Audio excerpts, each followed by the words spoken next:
I'm going to get right into these questions here. Okay.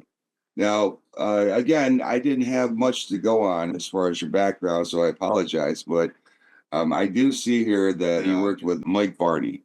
We're talking in the 80s, everything was different. Mhm. Labels would go to clubs, A&R guys, managers, promoters. They came looking for you. Well, I got into Rude Girl. It was like, cool, whatever. I was in a band. Yes, That's I was in a pizza shop in San Francisco on Lombard that's still there, like Uno's, I think. And Peter Marino from Le Mans and Cacophony, the vocalist, came up to me and he goes, "Yo, Leather, Mike Varney is looking for you." And I met Mike Varney through Peter. We became really fast friends. I didn't realize, again, the depth of what he was doing. I was 20, running around singing in clubs. You know, I had made it. I became really good friends with him and his friend, his wife, Kathy, which I still am. And he just kind of took me under his wing. I mean, literally, I talked to him probably every night on the phone. He really guided me. And dude, that's when I could not sing. I didn't know what I was doing. I would always talk to him for advice. And again, I didn't realize what he was doing with all these guitar shredding. Yeah, right. All these guitar shredders. So and you then didn't realize the impact on the music industry. Yeah. Or that I was even part of it. And then when Rude Girl fell apart, and Rude Girl, because Shrapnel wanted to sign Rude Girl, his label, and then CBS came knocking. So we were like, we're going to go over here. But when Rude Girl fell apart, I immediately called him, just heartbroken, you know. And he said, "I think I have something for you." And then within 3 months, I was making Mystery Evolution with David Chastain. So yeah, Mike Varney is responsible for everything that I've ever done. So that's how you met David Chastain? Yes. Yeah. Yeah. And again, why did a shredder from the 80s want a female vocalist?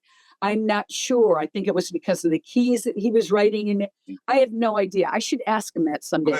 Well, I listened to some of your stuff, and you have a very powerful voice for a female. Thank you. Yeah. Well, and there you go. There you say it, for a female. Yeah. So why did he? Yeah, it was just, and I didn't think about it. Mm-hmm. He sent me a cassette tape of Mystery of Illusion, Winds of Change, and I think Black Knight. And again, I don't know how old you are, but I went in somebody's bedroom, I had a 4-track, I recorded it and sent it back to him, and that was it. Oh, that's beautiful. Yeah. Somebody asked me the other day, what was it like when I first met David? I mean, I've done a lot of alcohol and drugs since then. So that was basically at that time what you were really well, we don't remember. I said, Chastain, do you remember talking on the phone? And we don't remember any. He goes, I imagined we talked on the phone. Yeah, I don't remember. And then I just flew out to Cincinnati and started rehearsing. I was that era, right? Yeah. How did you even get involved in the music or singing? You said that when you met Mike Varney, that you weren't really that great of a singer. I first moved to California right in the early 80s. I was from upstate New York, so I was into all the arena rock, the Bostons, Fleetwood Mac, Foreigner, that big sound. I knew that I wanted to sing, but I didn't know what to do. I didn't come from a musical family. I didn't have any structure behind me. So I just saw back in the day, they used to put posters on telephone poles. And this girl band wanted a nail spitter. They said they wanted some type of singer. So anyway, I went and auditioned for them, and I was singing Heart's version of Led Zeppelin, of rock and roll. So the drummer looked at me and she said, "Do you know who Bon Scott is?" And I said, "I do." She goes, "Try to sing like that." And I couldn't, but I can remember going, okay. And then I just rehearsed. I probably rehearsed, I would say maybe even for a year before I went out. And then I heard Ronnie, and then I met Ronnie. I was the late bloomer to that whole scene. And when I got into Sabbath and Ronnie Dio, it was over. And then I met him, and like my voice wanted to go there. I just had to learn how to guide it there. Yeah, it was really natural for me. Really natural for me. So you didn't have any real musical upbringing or education or anything like that? I can't read. I can't, Chastain and I actually had a joke, even the guitar player, Vinny, that I wrote, We Are the Chosen One, they would go, "Excuse me, can you tell me what key that is?" All right. Yeah, no. And Ronnie Dio said that to me one time. He goes, "Don't get trained. Just go be a rock singer. Don't do it. Come out. You just take it out of your head and listen." Use your ear. Yeah. Because, I can relate to that, because you can kind of fall into where you're analyzing everything way too much. And Yes. I get like that sometimes, like when I'm writing a song, and some of the best songs were written with 4 chords, you know? Yeah, I know. Jesus, you went to MIT, so you've got all that knowledge. That's got to be hard to let it go. I tell you. Yeah. Well, I've been playing for a long time, and I think I kind of found a balance. Yeah, a balance. Yeah. I almost intentionally forget things like scales and stuff like that, just so I can be more creative. And what inspiration on that is like Dimebag Darrell. Oh my God. God damn.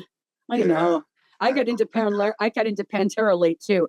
Jesus, I met Pantera when I was still with Chastain. They were playing down San Jose Civic, and I knew Skid Row, so I got into all these shows, and they were playing opening for Pantera, and I can late 80s, and I can remember just being what the fuck. Of course, Sebastian could sing his ass off, right? Yeah. But Pantera, Phil, I was just like, Phil, he can still sing like that too. Yeah, he can. I know. Oh my It God. blows my mind. I was dropping little DMs. Of course, he doesn't know it. Going, yeah, how much to be on a song? I mean, yeah, he can do so much with his voice, and what he started out doing and what he became. Yeah, like and it was funny, rock, right? And I always wondered if he was making fun of me, John, because he came up to me and he goes, "Oh shit, Leather Leone." He's like, "This bitch could sing her ass," and I don't know if he was making fun of me or if he was sincere. Was it how I done it? I had the opportunity to see Dimebag, the Image Plan. I was like, oh, I'll catch him next time around. He was in New York. 3 days later, he played in Ohio, and that's what happened. Yeah, that was we used to play that club all the time, and it really made you. After that, we all started when we played clubs. You all started looking at the exit signs. You all started figuring out strategy. That was just so fucked up. Yeah, it was. Yeah, I went to see Robert Plant. That was like such a cool vibe, Oh, I bet it was. Oh yeah, it was. It was kind of like a Celtic kind of tribal Eastern kind of thing. Yeah. The reason why I brought that up is because to get into the venue, they literally had metal detectors, and that's pretty sad that it's got to that point. They do it all the clubs here. They do it too, as they should. Now, getting back into the whole Varney thing, and I think you kind of touched on the base of this. Can you describe the moment when you realized you really wanted to pursue music as a metal vocalist? Varney time? Yeah, because it started. In all honesty, I'm thinking it really started feeding my ego. Like maybe I can do this. And again, that band Rude Girl, they were so supportive of me. And like I said, we just rehearsed all the time. We knew we were limited. And of course, that was in the time of no disrespect to anybody, but when people are coming, the Leather Angels and all that sex bullshit. And I'm like, I'm not doing it. Besides the fact that I'm a tomboy, I'm like, I'm not doing that shit. We're going to learn how to play. I'm going to learn how to sing. So we had that's how I met Metallica. We would rehearse on Hate Street right by them. And every night, I would blow my voice out, and every freaking night we were in there. Yeah. I just wanted to learn. And again, I didn't know what I was doing. Right. So I just kind of honed my craft. And also I was one of those singers, which I tell people now, that I would have a couple drinks or eat a Quaalude or something and think that I was amazing. You know what? People started filming me. No. Yeah. Listen to, and now it's different. Record yourself. Listen to yourself. Yeah. That was a real eye opener. So you think that really helped develop your? Oh God. Yeah. And I just had, and I still do, because it's been a really long time and I don't tour that much anymore. So, and I have a tour coming up. I just really work my ass off. In the 80s, my gig was this. You would listen to these records, the vocalists would kill, and then you'd go see them live, not even close. Yeah. I used to say to Chastain, we're going to sound like that freaking record. So that it's still my goal. It's still my goal to try to do that.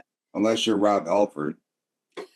You know what I mean? That guy's 75 years old. I don't know. Is he that old? I don't know. Yeah. I don't know. He's up there, and it's holy shit. He's still singing, like screaming for vengeance. It was like, wow. Jesus Christ. I know. I've never been a huge fan. God, I don't think I've ever even met him, but I saw a thing the other day of him walking up to the stage and somebody had to help him and he had the cane and then he goes up there and fucking wails. Yeah. I know. I love the guy. I mean, and he's been an inspiration to me since I was a kid. Yeah. I never pursued vocals because there's no way in hell I could sing like Rob Halford, Well, it's funny that you say that because listen to Dio and whatever. I was just down in Brazil. I played a couple shows and everyone is blessing Dio. And it's like, why do I even do this? You know, you look at these people and it's like, why even bother? You know? Yeah. So, Dio was from upstate New York too, right? Yes, I do. Yeah. There used to be a story going around that because I'm adopted, and there was a story going around that where he went to when he was 18, going to Cortland or wherever he went. That's where I was. So everyone's like, "Oh my God, maybe you're his daughter." It was this funny thing. So you're from like the Utica area? Oh, I'm from outside of Rochester. Oh, Rochester. No. Yeah. Yeah. So you ever ran? How country? Yeah, I know Lou Graham's from that area. Yeah. Oh, is he really?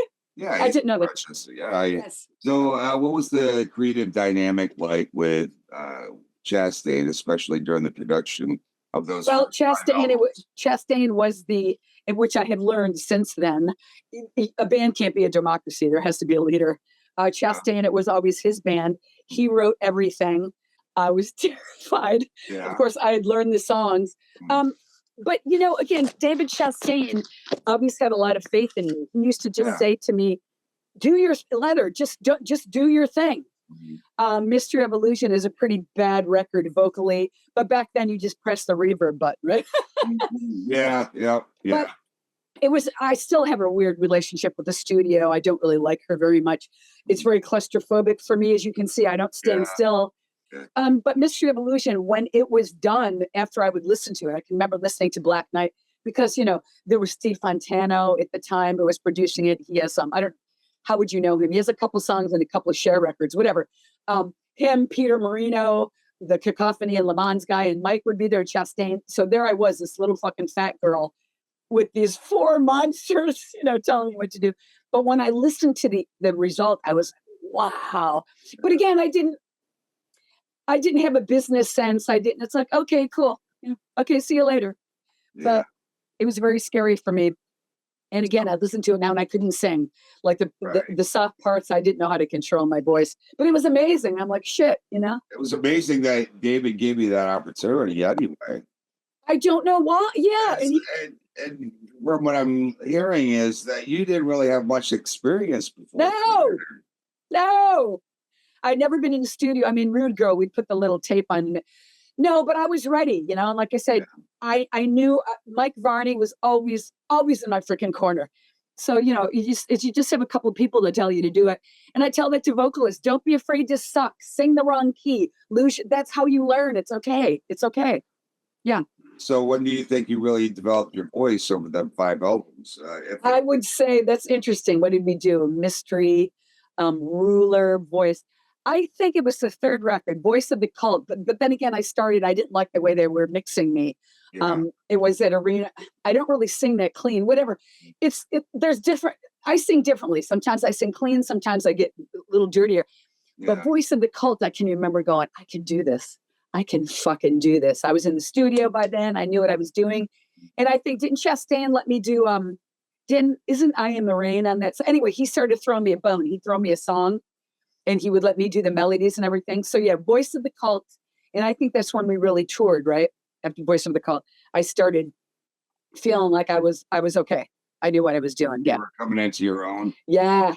I know I think all vocalists, it's like you try stopping to be somebody else and you just and also by then I had conversation with Ronnie. Oh my God, the advice he used to give me. So I just learned from everybody. I'm sure you're familiar with what he was doing before he was Dio. Right? Oh God, yeah. Crazy. But the guy could actually sing though, Yeah. I know. Did you read his book? And he was saying he just kind of sang out of necessity because all the singers, it's kind of like Megadeth. They got so sick of people and everyone he just started singing just to, get out there and just do gigs, Yeah, it works for them. In some cases, it's not necessarily how your technical ability is. No, not at all. No. It's the personality. So much. The guy from Aerosmith, and yeah. David Lee Roth, he's another one. Great. Totally. Frontman. Yeah. So, that's a problem that I have with today. You're talking about AI. That when Vinny and I were doing Rare the Chosen, which I'm so grateful for. But, and again, thank you, Dio. I'm blessed that I really don't sing out of key that much. So, you know, there'd be little things that were like 1/26 of a centimeter. Leave it alone. Yeah. You know what? And I listen to these records, and vocalists aren't fucking like that. Stop. Yeah, I have a problem with the perfection, big time. You took a break for a long time, right? Yeah. What was it that you know, made you decide to take a break and then, you know, get back into it? Just out of curiosity. Well, this is what happened after Voice. For those who dare, I can remember, you know, and again, Chastain and I talk about it. It wasn't like some big meeting or fallout. It just, Chastain and I had a different idea of what we wanted to do. And he said it's not true, but I heard through the grapevine that he turned down some really big tours. He didn't like touring. He didn't want to leave the States. Yeah. And I was, you know, anyway, so it just kind of came to an end, and cool. I figured I was just going to come home to Northern California, and I was going to hang out for 6 months and just party because I'd been working really hard. And by the way, vocal people, when I work, I don't do anything. I'm sober as hell. And then I started, that's when the extreme metal scene was kind of really hitting in the early 90s. Mm-hmm. And I tried to audition for some of these bands, John, and it was so funny. People would laugh at me and go, "Oh, fuck you, you're a chick." And I'd be like, "Listen to Seventh and Never, motherfucker." Anyway, I didn't get any good response. And back then, when there were still labels, and I was blessed enough, everybody knew who I was, and they would take me into a meeting. But, you know, nobody wanted me as Leather. Yeah. They wanted me to get into the, you know, sex pop thing, which is a total freaking joke. Nothing. And I didn't do this to be famous. I don't want to be a pop girl. I don't want to pay you to be in the top 100. I don't care. So I just said, thank you. It's for the love of it, right?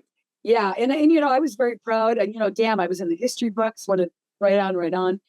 And so I got into animals. You know, that's when I started. I met my first pit bull. I started rescuing and doing a lot of pit bull rescue. And I just stopped. I stopped going to shows, and then we lost. Yeah, I stopped going to shows. What was it? Was it like 20 years? I was gone. Yeah. I think that's what it said, you know. And also, that was pre-internet, and then Chastain started saying, "Do you see people are talking about you?" Blah blah blah. Again, whatever. And then Larry from Vicious Rumors, who lives right down the street from me, he walked into the animal hospital one day. I was, "What the fuck are you doing here?" He goes, "I've been looking all over for you. You got to do music." But then, really, it was when we lost Ronnie that I went down to his services, and I just, you know, I was at his funeral, and I was just by myself for a minute, just going, what the fuck are you doing? This is a one talent that I can kind of do. How, you know, and it was an epiphany I had. I had to start doing it again for him, for Wendy. Just to prove I could do it. I mean, really, you know, I'm blessed that I can sing. So shut the fuck up and sing. Yeah. So yeah, that was it. It's a gift, damn it. Yeah. That's what, you know, it's always kept me going forward in life. You know, and, you know, I'm also getting into, you know, the therapeutic benefits of music, you know. Oh, God, yes. As we get older, absolutely. Yeah, but, you know, even as a kid, I mean, if I didn't have music, you know, I don't think I would have made it through a lot of difficult times, you know, and it helped me to develop as, you know, in a lot of ways, you know, it taught me self-discipline. It taught me focus. It taught me determination and give me confidence and shit, you know? And I got to tell you, when people say that stuff to me, because it's really, really bizarre.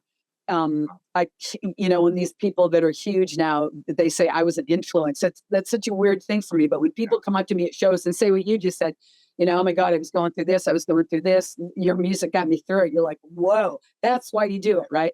Yeah. To share it. That's insane when people say that. You know, it's a beautiful way of expressing yourself. Yeah. And again, not everybody can do it. So if you can do it, grab the horns and go do it. Yeah, exactly. And that's how I felt my whole entire life, that no matter what, it's like, I have to be doing music because it's a gift. I am blessed with the gift. And if I'm not doing something with it, then I'm not doing it justice. And and I think, like you said, it's inside of us. It took it 20 years, but then I was going, ooh, okay, inspiration, I'm here, you know. Yeah, you just probably needed a break, you know, and what I needed was, I realize that now as I'm older, I was one of those people who no disrespect to anybody, but I always thought everybody was on the same page as me, and oh, they were just going to take care of it and take care of me. You know what? It's not true. You have to do this shit yourself. And that's what I found. That's what I found out. So it's like, okay, I'm going to do it now the way I want to. Yeah. Yeah. Especially these days, you know, it's yeah.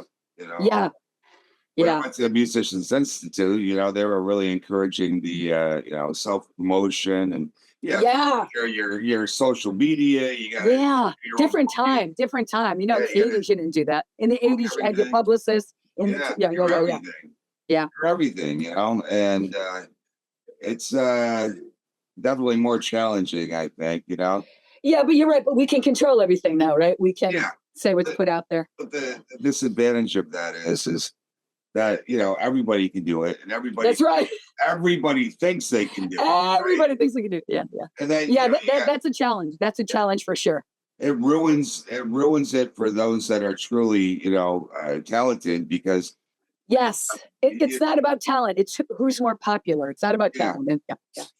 Yeah. Well, I was, I read this thing that there's 60,000 songs put out every day on like Spotify. 60,000? Holy 60,000. So you got all these people that, they think that they're rock stars, you know? Yeah. So you got all this garbage that you got to go through. Yeah, that's a good point. That's what I noticed about the 80s. People, we just wanted to do the craft. I remember Kurt Hammett being at my shows and saying, giving me, people just want to be rock stars, though. It's not about that.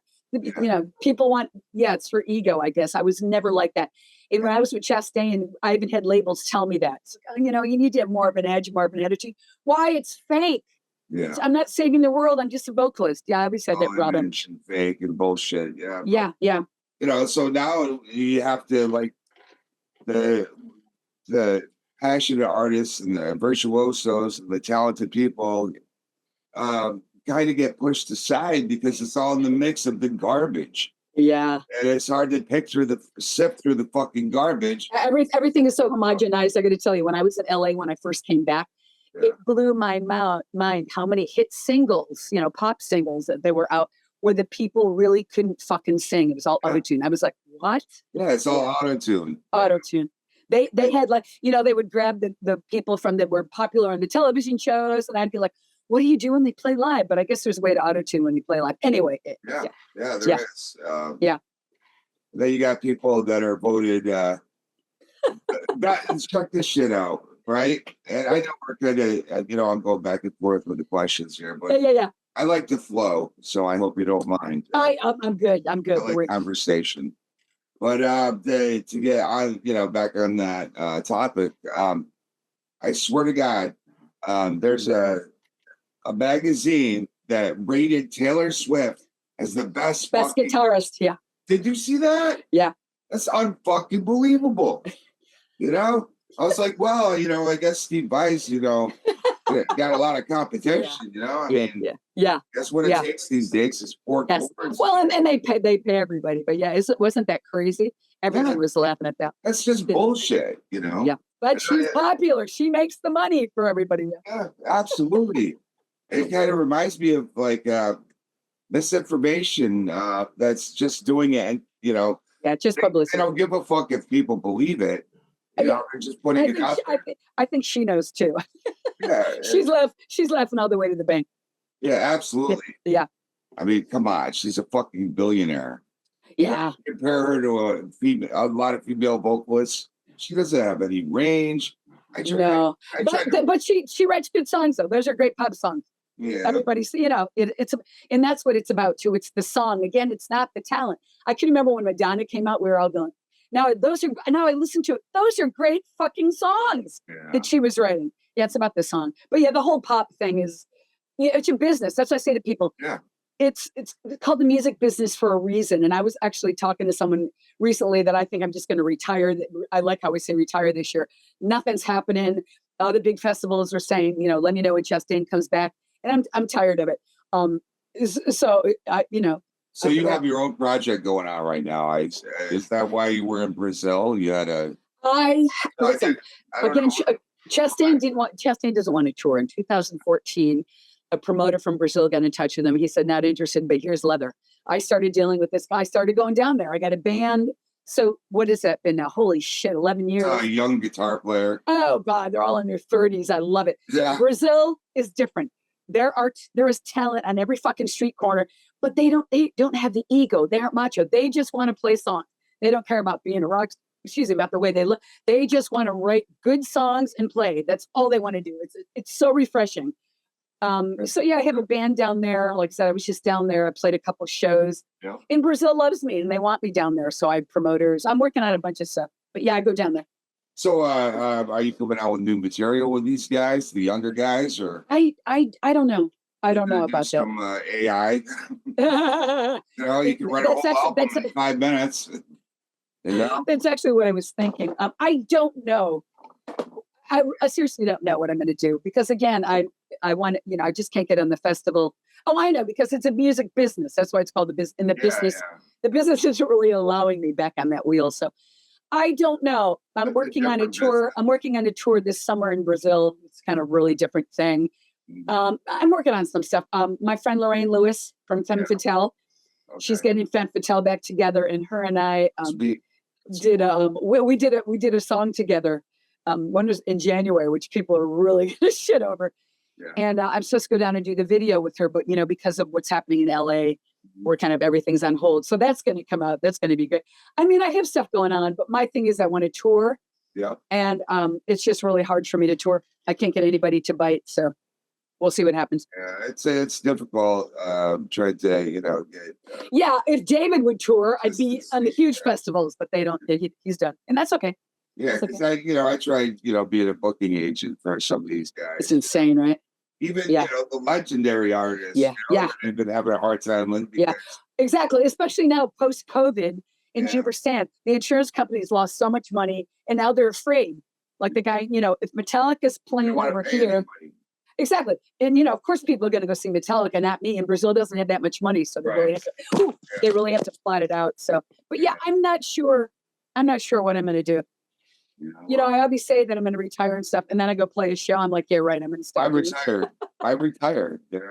Yeah. It keeps you, going forward, and it keeps you inspired, and it keeps you young in spirit. Yeah, I can't imagine that. And it's funny you said that about AI. So AI the other day goes, hey, can you help me write a record? And they're like, of course we can. Yeah. So I've been working with this AI program a little bit, just as part of my research. But at the same time, some of the shit that I'm doing is coming out fucking great. It's not I know. Yeah, and it's not like I'm just sitting there and be like, do this for me. I'm like, I'm taking the time to develop it. Yeah, like I said, that's what Chastain's doing too. He's taking vocals of mine and putting them in there, and that the songs, they're weird. They're cool. They're weird. Take your voice. Yeah. And then I'll do it in that style. That's so freaky, dude. That's so freaky. And I can do it with my music too. It allows you to upload maybe 120 seconds, of music. So, enough time for me to get the verse section in, Right. Right. I think they said the program I had, that's what they said. They would do it separately, but they couldn't make it flow or something. I don't know. Yeah. But just to keep my chops up. Yeah. Well, and also, being inspiring for you because it creates melodies for you, different melodies. Yeah, but I don't like that. I want to do it. So, yeah. Well, you were a vocalist too, and I'm not. So, for me, it's a fucking godsend, Oh, of course. And that's what you're talking about in the early days. And Chastain would basically write everything. So when I did Leather 2, which I did in 18, and then we were The Chosen in 22, I was working with Vinny Tex at the time from Brazil, and I was going, wow, fuck, can I do this? And that's what it taught me. You know what? I can sit down with a guitar player and I can write a song. So it was like this epiphany that I had, because it's interesting when I'm writing. I know that Jeff Tate, who I know, says when he records, he doesn't listen to he just turns off music for like a month. And what I do is when I'll listen, because I love extreme metal, and that's what I listen to, but I listen to them and I sing different melodies to their stuff. So that's how I learn. I'm like, oh shit, I'm going to use that melody.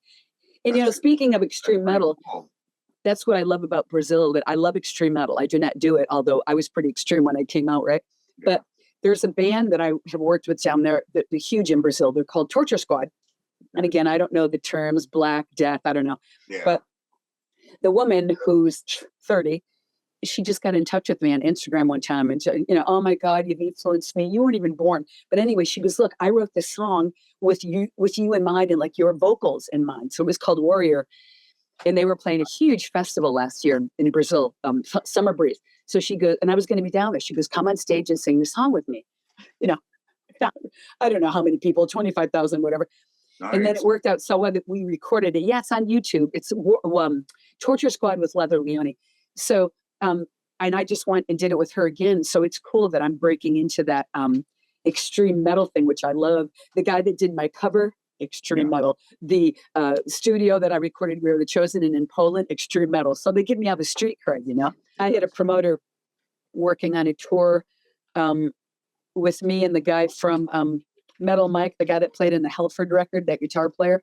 Yeah. But there was no interest. People want extreme metal now. There was no interest. You mentioned talking about coming back to, the music scene back in. Yes. It says here in the early 2000s. It was 2011, and then I did. 2011. I stepped back in. Were there any personal or artistic challenges you faced during that transitional period? No, I just had to get my voice back in shape. Yeah. People, the community was wide open to me. I'm really, really blessed that Chastain, we never broke, but I have such a cult following.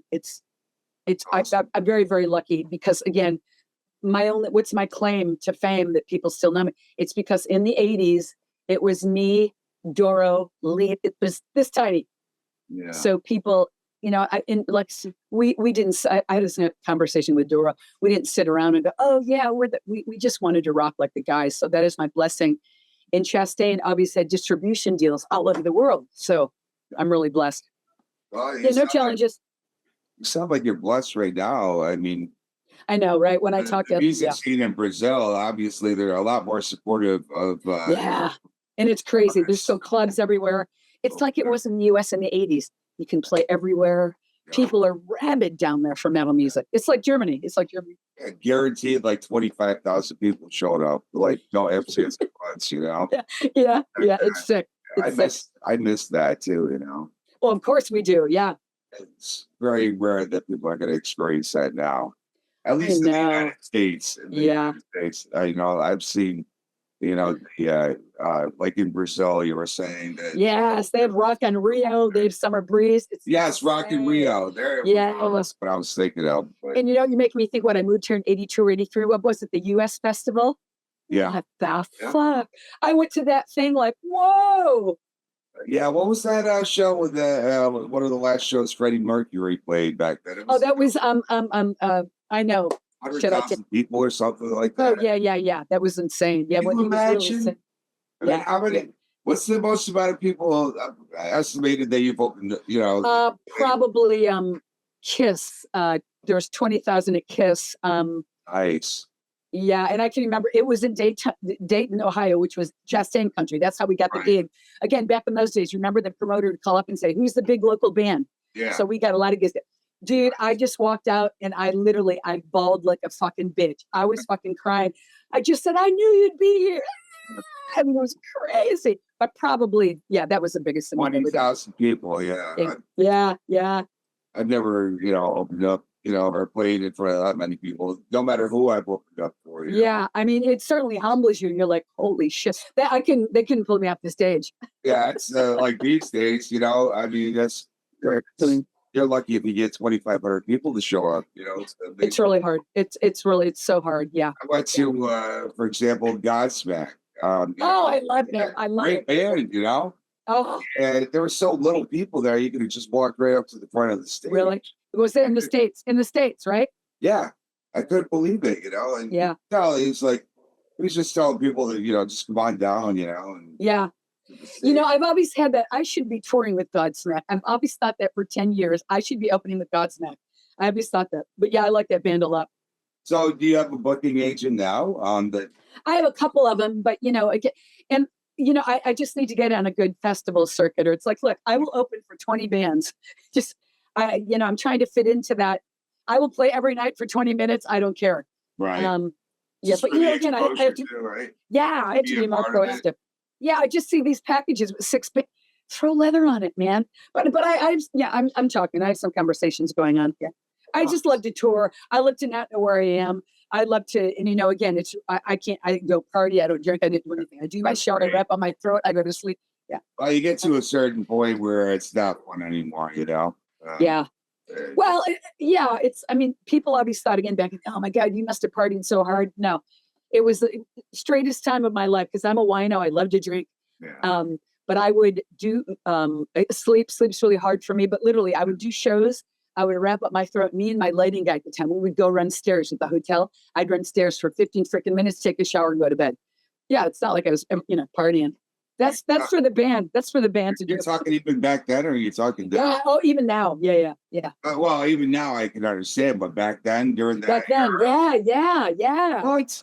Yeah, dude, I just wanted to sound good. I had to sound good. And That's it's always been, it's not that it's been hard for me, but I had to work at it. I've always had to work at it because I asked my body to do a lot. Oh, yeah. That's a true passion for it. And that's one of the, another example of how, music can really help a person, Yes. give them strength in some areas that normally they probably wouldn't have, And that's what I say to people. It's like, just because you see somebody on stage for an hour, that's not it. That's the few minutes of glory that we get. It's, I go into a studio, start singing, start trying to write. You might not like it. Yeah. It's hard. For everybody. It's not for everybody. Yeah. It's not for the weak of heart. Yeah. It's got to be in your blood. It does. Yeah. You got to be born like that. You do. Yes. And so a couple more questions. Yes. Here. We Are the Chosen. Is yes. that something that's relatively new, or? It came out at the end of 22. Okay.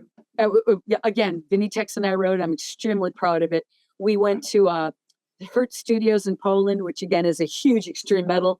Behemoth, Hate, Vader, all those big guys record out there because Vinny had a relationship with them. It's the first time, Chad. It's the first time I was ever recording, and somebody said, "Can you sing that a little dirtier, please?" I loved it. Yeah. We Are the Chosen, a really big record for me. Big video for me. Really proud of it. On SPV out of Germany. Yeah, it's a good record. Listen to it for those of you who haven't. Are they the ones that produced it for you, or? Vinny and I did everything. We did everything. Right. So you're producing and mixing your own material? Yeah. Wrote it, mixed it. Yeah, and that was an experience for me because I have a joke. I was always like Ozzy Osbourne. I would do my parts and leave. No, this time I was there for everything. It was very frustrating. But yeah, I wasn't going to let anybody do anything without me. That's what I learned. My turn, motherfucker. This is how it goes, It's got a good write-up as some of your most ambitious. Oh God, yeah. Most ambitious material. It's the best thing I've ever done. And again, kudos to Vinny Tex from Brazil. And again, it was during COVID. We had so much time. But again, the Steve Vai thing, he taught me it's not working. I would be like, oh, let's just move on. No, we're going to put it over here. We had a lot of time. Get back to it another time. Yeah, let it breathe, which is really hard for me. Really so that's what you did with that, and you had the time because of COVID. Yes, one of the last songs we did is called Tyrants, and we were kind of banging our heads at it. You know what? It was an old section that we had over here. I was like, shit, that's gonna work. So yeah, I really learned a lot from him. He's a great songwriter, and yeah, it's a good record. It's a really good freaking metal record. I don't do frills, I don't do screams. I just sing straight ahead. I'm really proud of it. We Are the Chosen. It's on Spotify. So you're saying that you're pretty much just straight, singing it straight, like. Well, I'm just not a fancy singer. I'm not like a Halford with the high notes. I mean, I'm just like Ronnie. I just sing. Yeah. It honestly reminded me. The one song that I listened to reminded me of like Bruce Dickinson. Oh, okay.